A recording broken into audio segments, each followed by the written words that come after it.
Wúràọlá, ṣé tí mo bá bá ẹ sọ nǹkan kan ṣó má gbàgbọ́? Pọ́npá. Ọ̀kín ló rẹwà jù láàrin ẹyẹ. Ǹjẹ́ ọmọ nǹkan? Ó rẹwà ju ọ̀kín lọ. Egbin ló rẹwà jù láàrin àwọn ẹranko. Wúrà, ó rẹwà ju egbin lọ. Láti ọjọ́ tí mo ti fi ojú mi méjèèjì ebẹ̀ ni afẹ́fẹ́ ìfẹ́ ti fẹ́ lù mí. Tí mo bá ń sùn báyìí, ìwọ ni mo ń rí. Wúrà, tí mo bá mú mírọ̀ mi tí mo wò, ìwọ ni mo máa ń rí níbẹ̀.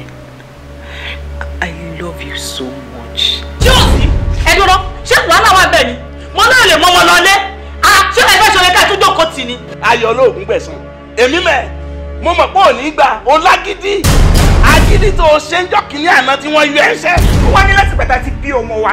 Nǹkan burúkú ti ṣẹlẹ̀ sóhun. Kẹ̀ máa ìmájì ọ̀hún burúkú tábí ọ̀nà sọ.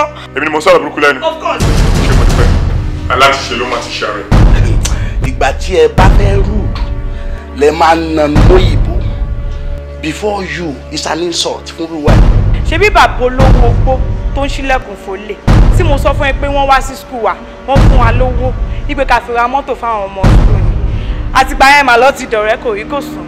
Wọ́n bá láwọn fẹ́ fẹ́ mi. Mo dẹ̀ sọ fún wọn pé mo ti lẹ́ni tí mo fún lọ́kàn mi. To my own surprise this morning, bí mo ṣe rí wọn nìyẹn, ló bá gbọ́kọ̀ náà dé. Wọ́n láwọn fún mi fún birthday mi. Mo dẹ̀ dá padà fún wọn, mo ní mi ò fẹ́.